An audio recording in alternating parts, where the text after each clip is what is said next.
we know there are two types of diabetes. You hear about them. One is more prevalent than the other. Is that correct? Correct. All right. So first, let's talk about there's juvenile diabetes and adult onset diabetes. So take those two, educate our viewers on what they are and which one is more prevalent. Sorry, a lot of questions right there. My apologies. So there are two major categories, type 1 and type 2 diabetes. Juvenile diabetes, as you mentioned, is the one that is referred to as type 1. It's roughly around only 5% of patients with diabetes have type 1 diabetes. 95% of people in North America with diabetes have the adult onset type 2 diabetes. So type 1 diabetes is when the body can no longer produce insulin, precisely because there has been an autoimmune attack on the pancreatic beta cell that produces insulin.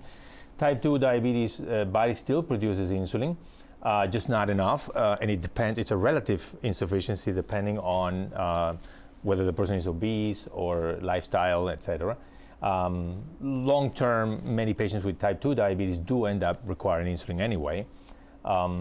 There are some risk factors, I believe, that we can show right now if possible. Right. So as we were saying before, family history is the main risk factor for type 1 diabetes. However, type 2 diabetes, the body mass index, or if the person is overweight, sedentarism or inactivity, high blood pressure, and family history also is a big factor for predisposition to type 2 diabetes. We have one on prevention now, doctor?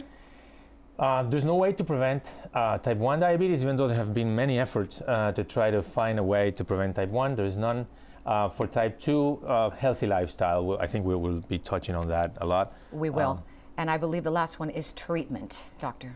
Correct. Type 1 diabetes, mainly the way to treat is insulin injections or continuous insulin infusion. Type 2 diabetes, there is medications, healthy lifestyle, possibly insulin injections at the later stage.